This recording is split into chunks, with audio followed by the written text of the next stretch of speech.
Urgent so much reaction. This is why Ukraine's invasion of Russia changed everything. That's another military show. Yes, another military show video. I obviously is about Ukraine invasion of Russia. Military show is great channel for like military analysis like this about USA, Russia, things like that, Ukraine thing going on. So yeah, Ukraine, Russia videos like coming left and right nowadays because it's like ongoing thing. It's really heating up there. Who knows what is the development of things, like what's happening, because people are, oh, by the way, now they're not going to be able to advance. Oh, wait a minute, they're still advancing. They're still capturing towns. It's like they haven't met heavy resistance. It's like how is that happening? Why is Russia in like decent number not pushing back? Like this was confusing things.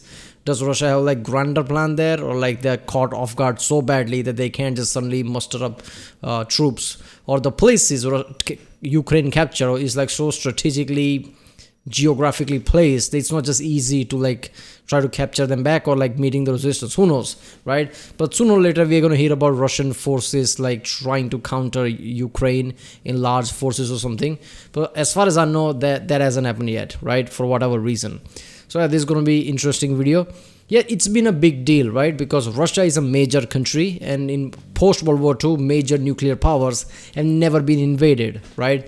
So when the Ukraine-Russia thing started, people were like, oh, how are Ukrainians going to fight back, this and that? And then Ukrainians did fight back. But there was never a point where somebody thought, wait a minute, what if Ukrainians invade Russia? That was so weird back then, but now apparently that is happening. So I don't know where this is going. I don't know what is the grander strategy from both sides, right? From Ukraine, from Russia. I always assume that this is just like if I capture Kursk, I can ask them to give back Donbass or something like that, right? You give me this place, I give you that place. So when the meeting does happen, Ukraine doesn't go empty-handed. I thought this is that. It still could be that. Who knows? I hope that negotiation table happens soon, because we don't want to find out what happened when Russia's back against the wall and if they decides to use nuke, right? Because it's a domino effect. Once somebody use nukes, anybody can just like, yeah, Russia already did it. What's the problem if I do it? That's problematic. But yeah, let's watch this one. Russian President Vladimir Putin launched his special military operation against Ukraine in February 2022, the war has been marked by a brutal stalemate. Russia floods Ukraine with soldiers and equipment, while Ukraine valiantly defends its territory, occasionally launching counterattacks to reclaim lost ground. For nearly 30 months, this grinding conflict has followed a predictable pattern, largely because Ukraine was restricted from using Western-supplied weapons against targets inside Russia, a move that could have escalated tensions in Europe to a dangerous level. That's all changed.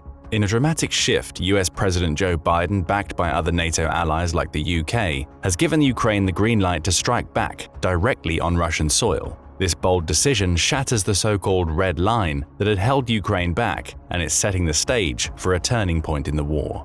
Ukrainian forces have crossed into Russia, targeting the strategic region of Kursk. This marks the first time since the war began that Ukrainian troops have moved beyond their own borders. So what does this mean for Putin? Why Kursk? And most crucially, what could this development mean for the future of the Ukraine war? Let's dive into these questions, starting with the most pressing one. What on earth is happening in Kursk?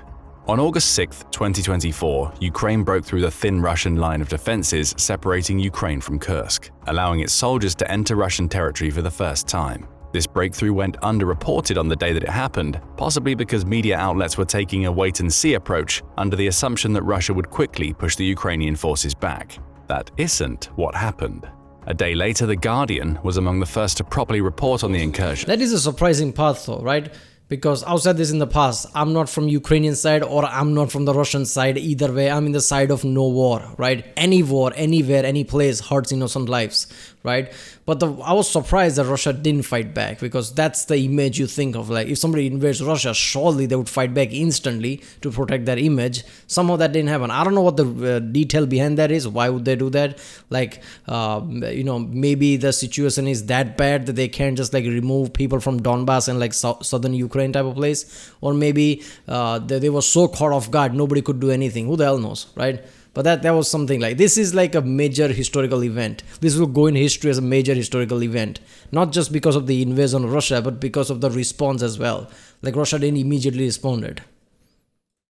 noting that the fighting in Kursk had entered its second day, with reports suggesting that Ukraine's forces had managed to advance up to 9 miles away from the border and deeper into the Kursk Oblast. That incursion had been made possible by a highway running north of Sverdlikovo, a Russian border village that also happens to be close to a key natural gas transmission hub. While those reports were unconfirmed at the time, The Guardian pointed out that both official and unofficial Russian sources were claiming that the incursion had happened and that it appeared to involve several hundred Ukrainian soldiers who had taken advantage of the fact that the border between their country and Kursk is one of the most lightly guarded, from the Russian perspective, on the entire front line.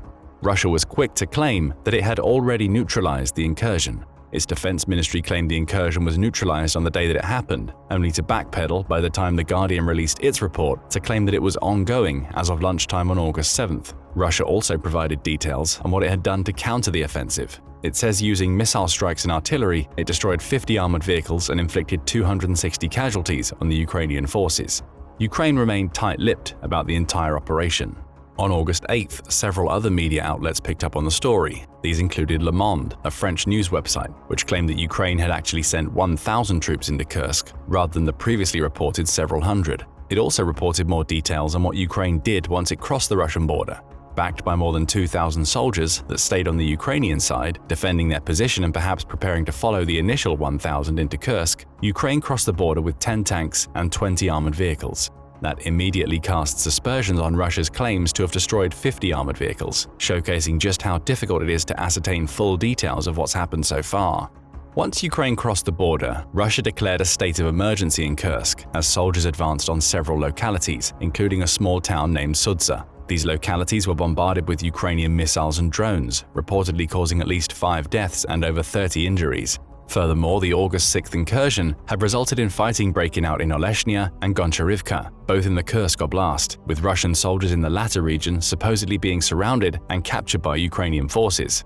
The next day saw Ukraine advance further, according to Le Monde, resulting in the capture of around 20 poorly defended Russian villages, including Gornal, Daryuno, and the previously mentioned Sverdlikovo. Those captures also led to Ukraine taking control of the Sudza gas station, a gas transfer point overseen by Russian energy giant Gazprom that represents one of the few entry points for Russian gas into the Ukrainian gas transmission system. This station matters because it's key to Russia being able to transport gas into Europe, meaning the taking of the station will put a small dent into Russia's profitable energy market. NPR also published a report on August 8th detailing the incursion. It backed Le Monde's claims of 1,000 Ukrainians entering Kursk, noting that the number comes from General Valery Gerasimov, who is Russia's chief of general staff. It also noted that it was the first such offensive carried out by Ukraine, though it had previously backed small groups of Russian exiles as they carried out limited cross-border raids. The incursion into Kursk was Hold up there, like some Russian general said that, like isn't that a problem now? Wouldn't Putin be pissed off? Why are you talking to the news? Like, wouldn't that be an issue? Wouldn't that guy suddenly disappear or something? first time that Ukrainian soldiers had entered Russia since the war began. Putin was left with egg on his face. After spending so much of the war trying to portray Russia as an indomitable power to which Ukraine would crumble over time, he now finds himself having to explain why he's allowed Ukraine to take Russian territory. To rub salt into his wounds, the incursion is far from over. At the time of writing, Al Jazeera is running a live tracker covering the Ukraine war, which says the Ukrainian soldiers are still fighting Russians in Kursk. That tracker also contains a quote from Mikhailo Podolyak, a Ukrainian presidential aide, who pins the blame for the incursion on Russia. The root cause of any escalation, shelling, military actions, force evacuations, and destruction of normal life forms, including within the Russian Federation's own territories like Kursk and the Belgorod regions, is solely Russia's unequivocal aggression, he wrote in a social media post. Al Jazeera also offers a different number for the tanks that have crossed the border, 24 instead of 10. So the details are still blurry. What we can say for sure is that Ukraine is in Kursk and that it's taken up to 1,000 soldiers over the border into Russia. Those soldiers are accompanied by tanks and armored vehicles, in addition to seemingly having access to missiles and drones. They've used these weapons well, up to 20 See, the thing is, the Ukrainian statement makes sense, right? They're gonna say, like, if Russia never did a special military operation, we wouldn't have to do this type of mentality. That's that answer is, right? And one thing I think about, like, all these soldiers numbers, all these tanks number, they might be lower than it is, right? Because this media and people might be told, Western media and people might be told, like, don't give the full numbers, or like they never given like proper numbers. just so Russia expect a lower number while when they actually reach the field and get overwhelmed or something, right? I don't know how accurate that is, because if Russia decides to fight back in full force, they'll use a lot of things like satellites and things to map out how much things there are. But this could be one of those tactics, who knows? Small Russian villages are apparently under Ukraine's control, however temporarily that control might last, along with a key Russian gas station. All of this brings us to another key question. Why did Ukraine choose Kursk? That's a question that the White House has been asking. On the evening of August 7th, the US think tank, the Institute for the Study of War, or ISW, published an update on the incursion. It confirmed that US intelligence indicates that Ukraine has penetrated at least 2 of Russia's defensive lines on its sojourn into Kursk, as well as taking a stronghold. It also cited both satellite imagery and geolocation footage to apparently confirm the reports that Ukraine has taken dozens of captives and that it now controls the Sudza gas distribution station. These early reports have prompted the White House to contact Ukraine's leadership to quiz them on the objectives of the incursion. Speaking on August 7th, Karine Jean-Pierre, the White House press secretary, noted, "We're going to reach out to the Ukrainian military to learn more about their objectives." She also pointed out that the White House supports what she calls common sense actions to stop Russia's attacks. Perhaps the use of the term common sense is a subtle indicator of what the US thinks about the incursion. After all, there appears to be… Oh, please, man. Of course US knows this. Come on, are you serious? little immediate military value to taking the territory within the Kursk Oblast outside of taking the previously mentioned gas distribution station. And even then, the value is minor. That station sends gas into Ukraine and has likely seen minimal use since the war started.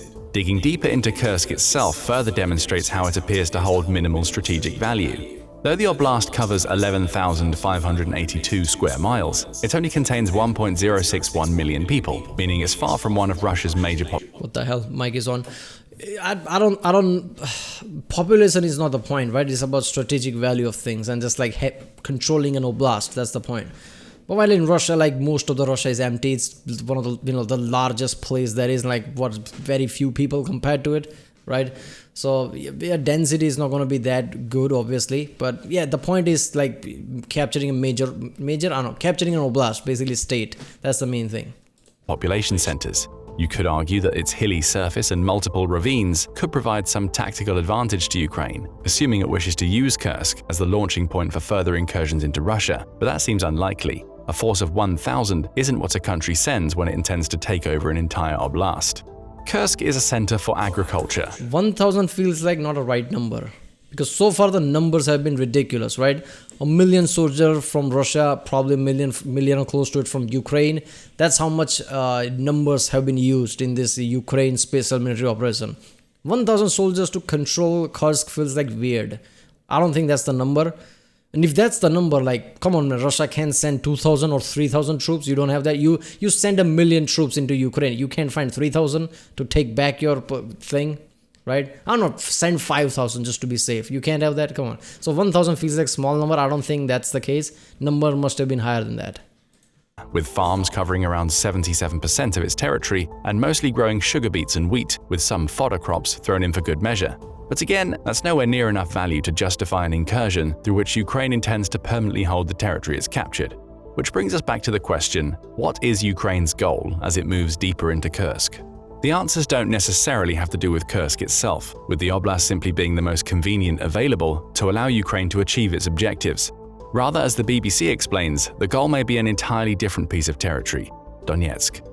Donetsk, which is part of the wider Donbass region, has been a key target for Russia ever since Putin's special military operation started, and symbolically the Donetsk region is somewhat tied to Russia. A large portion of its people are ethnically Russian and speak Russian as their primary language. Granted, those ethnic Russians don't make up the majority of Donetsk's population, unlike what we saw in Crimea in 2014 and beyond, but there's certainly a Russian influence in the region. After all, as DW points out, it was in Donetsk and the surrounding regions that opposition to Ukraine's 2004 Orange Revolution and the Maidan protests of 2013 and 14 were strongest. The Donbass itself has been no stranger to war even before Putin invaded Ukraine. 2014 saw pro-Russian separatists proclaim both Donetsk and Luhansk as people's republics independent of Ukraine, likely with the goal of integrating them into Russia. The point here is See, this is very interesting, right? Because Putin, with the special military operation, probably thought that he could get away from taking this place because there's already Russians, a lot of Russian-leaning people, and this patch is very important to like secure Crimea in that way. So maybe the whole Putin's goal must have been to take this place, and that's it. Still attacking this place, but just to come to table saying like this is my place now type of way. And they already, that's why Putin was saying like I can agree to come to a table or something. Recently he was saying that, right? But before all this happened, probably that we can halt invasion temporarily or something.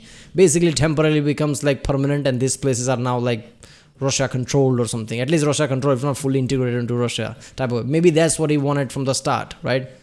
But I guess Ukraine knows that. That's why they're taking Kursk to just so these places can be back or something. I don't know.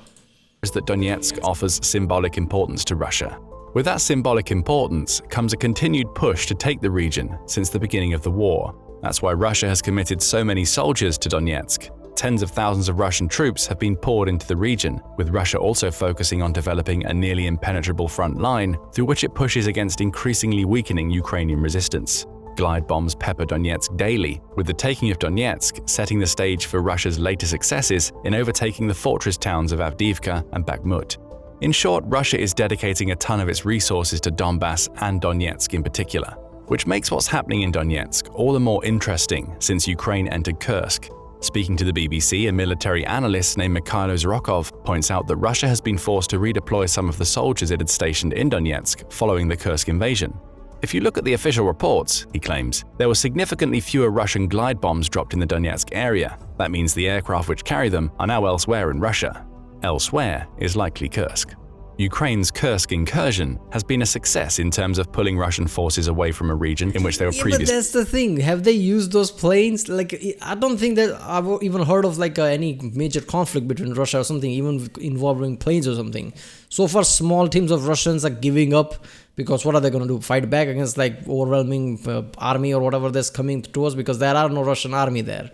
So proper Russian army haven't made it there, or just like standing by in some place, thinking Ukrainians will get to them or something, like deeper inside Kursk or beyond, thinking Ukrainians will come to them rather than them going to them or something. I don't know. Some kind of strategy like that. Because I'm pretty sure I haven't heard of like a major class like that. Right? I don't know.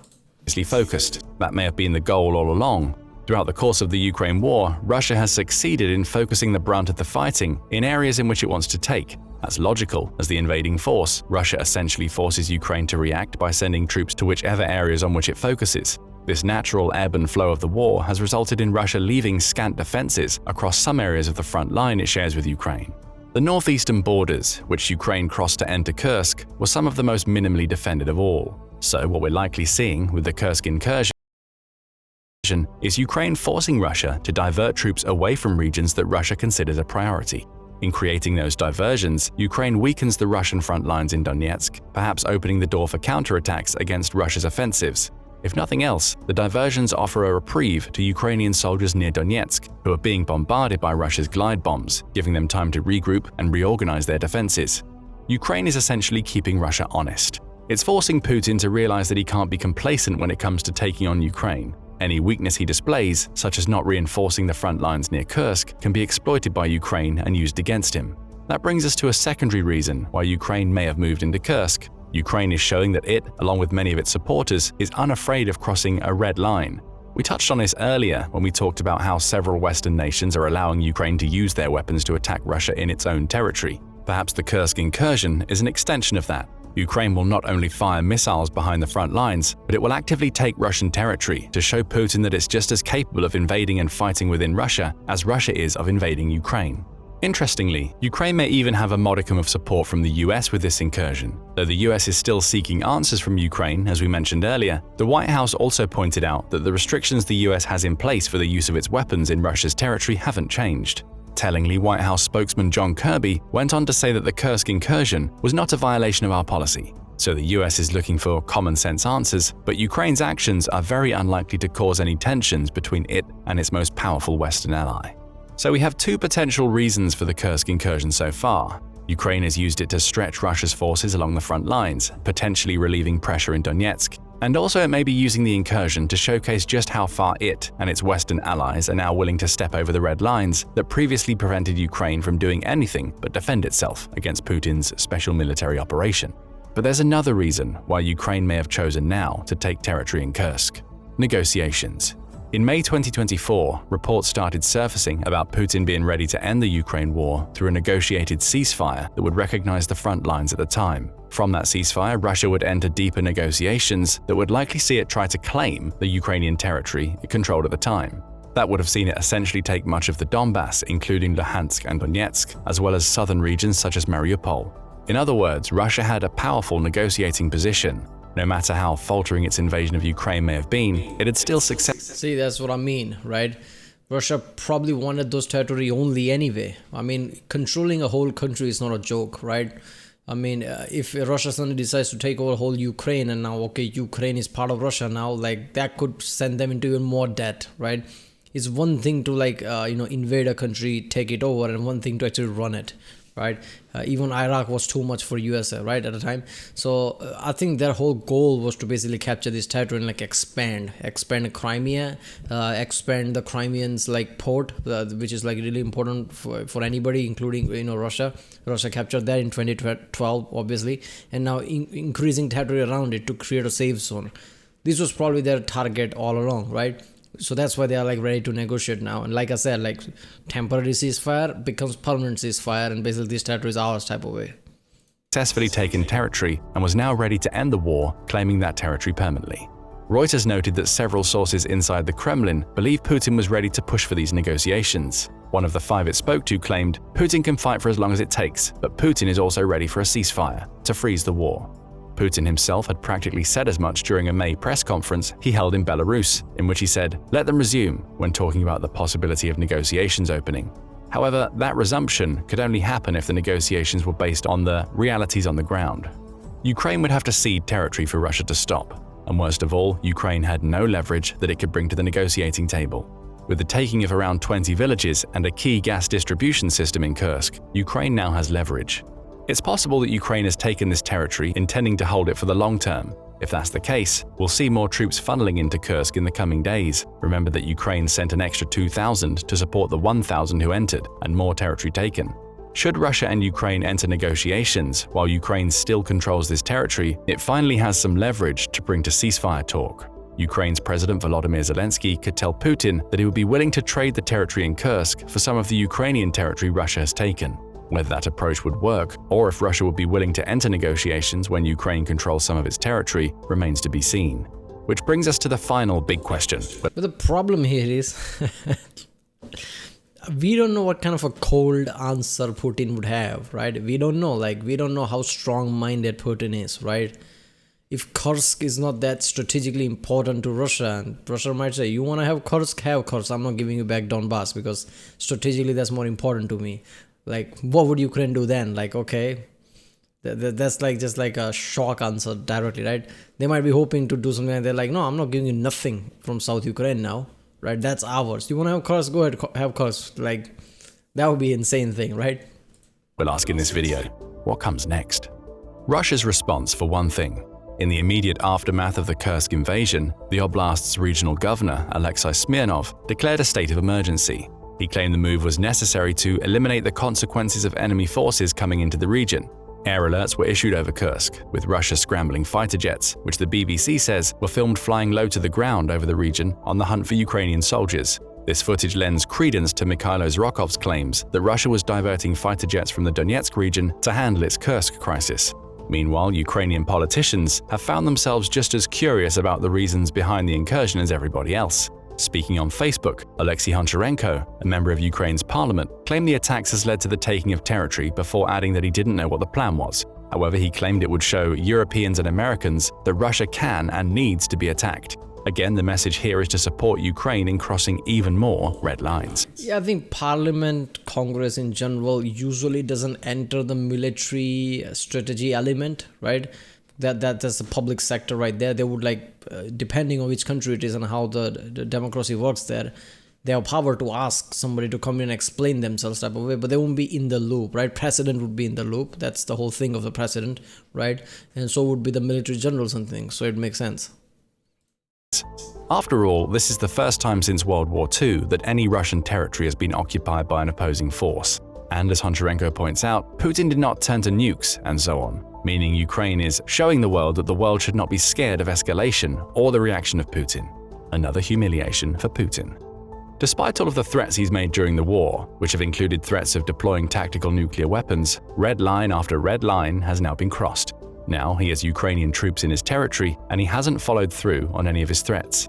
Is that because he's smart enough to know that going nuclear would lead to World War III? Or is he not following through on his threats because he knows that Russia couldn't handle a war with NATO and the US after having depleted itself so thoroughly in Ukraine? Back in Russia, Andrei Belyusov, who became Russia's defense minister in May, I think NATO is not the problem. I think it's the US is the problem, right? Russia has more, but it's just like more by how much margin. US and Russia both have the most nukes. USA basically is way too technologically advanced. You don't want to see like, okay, it all takes like in the leader chain, right? Like president, like generals of the US military, all the branches, having strong-minded people. Like we have to answer, there is no other way. Like you don't want to be caught into that. Because if Russia launches nukes and US, just enough people who's in charge just decides like, you know what, there's no backing out. We have to answer like Russia could launch us as well. Like we can't take the chance. And US responds with nukes. That would be insanely catastrophic, right? Especially like knowing like, you know, tactically where to attack. No, that could turn really badly. So Russia's not just directly gonna jump to nukes. If Russia feels like they're losing really badly and it's like real big threat, like it's either now or never, that could be a problem. May 2024, after previously serving as the country's first deputy prime minister for 4 years, faces his first major test. Part of passing that test appears to be taking part in the Kremlin's efforts to turn the incursion into pro-Russian propaganda. Putin is spearheading this campaign, claiming on the second day of the incursion that Ukraine's actions were not only a major provocation, but that its soldiers were firing indiscriminately at civilians, their homes, and Kursk's public buildings. Those claims aren't yet confirmed. Militaristically, Russia has clearly sent forces into Kursk to push back the Ukrainian advance, though it's unclear how successful they've been. Valery Gerasimov, Russia's chief of general staff, claims that Russia is continuing to destroy the adversary in areas directly adjacent to the Russian-Ukrainian border. That's a statement vague enough to suggest that Ukraine is still in Kursk and Russia hasn't been able to repel the 1,000 soldiers in the territory just yet. Even worse for the Kremlin is that these public claims of pushing back Ukraine are being disputed on Telegram, which is Russia's most popular social media channel. Several pro-war channels on the network claim the situation is far worse for Russia than the politicians are claiming. One such channel, Rybar, says that the situation is continuing to deteriorate, while noting that Ukrainian formations were advancing towards towns. Again, those claims aren't confirmed either. It all adds up to a confused state of affairs, in which we know Ukrainian soldiers are in Kursk, but we're still uncertain exactly how successful or otherwise they are following the initial taking of villages and a gas distribution station. Add claims of captured Russian soldiers into the mix and you get even more confusion. An August 9th report in the Kyiv Independent claims that drone footage published by Ukraine shows 32 captured Russian soldiers, adding that the Telegram post that showcased the footage claimed that a further 8 were out of frame. More claims were being made, but they offered yet another example of claims that can't be verified independently. What is clear is that the Kursk incursion shows a change in Ukrainian tactics. For over 2 years, it has bedded into its own territory, fortifying to enable it to defend against slow Russian advances. That approach has proved lethal for Russia. It's lost 588,540 soldiers since the start of the war, according to Ukraine's Ministry of Defense. But now, whittling away at the seemingly never-ending stream. Yeah, those are casualty numbers. Doesn't necessarily mean killed in action. It involves missing in action or just injured in action as well, right? So a lot of them could be defectors, a lot of them could be just normally injured where they can't serve. I highly doubt 500,000 died, because that would be like, what the fuck? Of soldiers Putin is sending into Ukraine isn't enough for Zelensky. The incursion into Kursk shows that Ukraine is willing to go on the attack, which will send shockwaves throughout Russia as Putin realizes that his country is no longer safe behind the front lines of the Ukraine war. That change in approach could lead to consequences for Ukraine in the long run. That could especially be the case in Africa, where the BBC claims Ukraine has been trying to win allies during the war with Russia. Over the last 3 days, Mali and Niger have both cut diplomatic ties with Ukraine, ostensibly over comments by a Ukrainian military official who suggested that Ukraine may have played a role in the killing of several dozen Malian soldiers in July 2024. Those soldiers were working alongside mercenaries from the infamous Wagner Group and were apparently killed in clashes with al-Qaeda-linked militants. Andriy Yusov claimed in the immediate aftermath that the separatist rebels the Malian soldiers fought received the necessary information they needed to carry out their attacks. An unsubstantiated comment, but one that has triggered Mali, Niger, and Senegal to cut ties with Ukraine, all coincidentally right as Ukrainian troops entered Kursk. It's possible that the Kremlin put pressure on all three to do so, with Ukraine calling Mali's decision short-sighted and hasty, while claiming that it complies with all aspects of international law. Perhaps Ukraine wasn't involved in the killing of Malian troops at all. Instead, we may be seeing Russian influence-based politics at play again, as it labels Ukraine as the aggressor while using the Kursk incursion to prove its point. Ukraine loses 3 potential African allies, or at least 3 countries with which it could deepen diplomatic ties, and Russia forces a small propaganda victory. That's all conjecture, but it shows that Ukraine's differing approach to I think Ukraine is such under pressure right now that this is a long-term issue. Would it matter to Russia that these allies are no longer, not Russia, would it matter to Ukraine that these allies are no longer theirs? Because they have bigger issues right now. It's like when your house is on fire, you're not going to worry about the electricity bill, would you? So, yeah, it's a long-term that might be issue, but those 3 countries have like some kind of like important factor with the Ukraine in the war, then it would be an issue, but I don't know. Handling Russia could have ramifications on a wider scale. What isn't conjecture is that Ukraine's latest actions aren't part of the Russian plan. None of this is. The special military operation in Ukraine was supposed to be short, sharp, and devastating.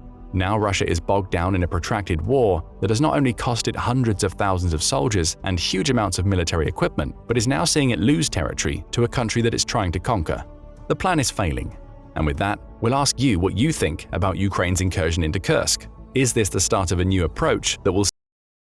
Look, man, this is a massive major psychological warfare, because in the end of everything, right, this does send the message like, we can do this to you as well, right? And it's like a, like back of your head, that psychological element where Kremlin will always think like, maybe we should come to the table.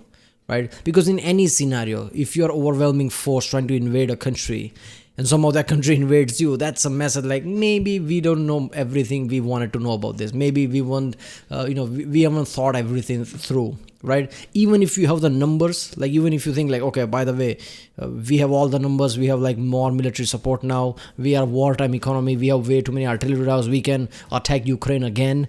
Good thing like Ukraine just took Kursk now, we had to fight back, so maybe let's go to negotiation table. It's a psychological element, right? Imagine if Alexander the Great was conquering places and he found out like Egypt or something.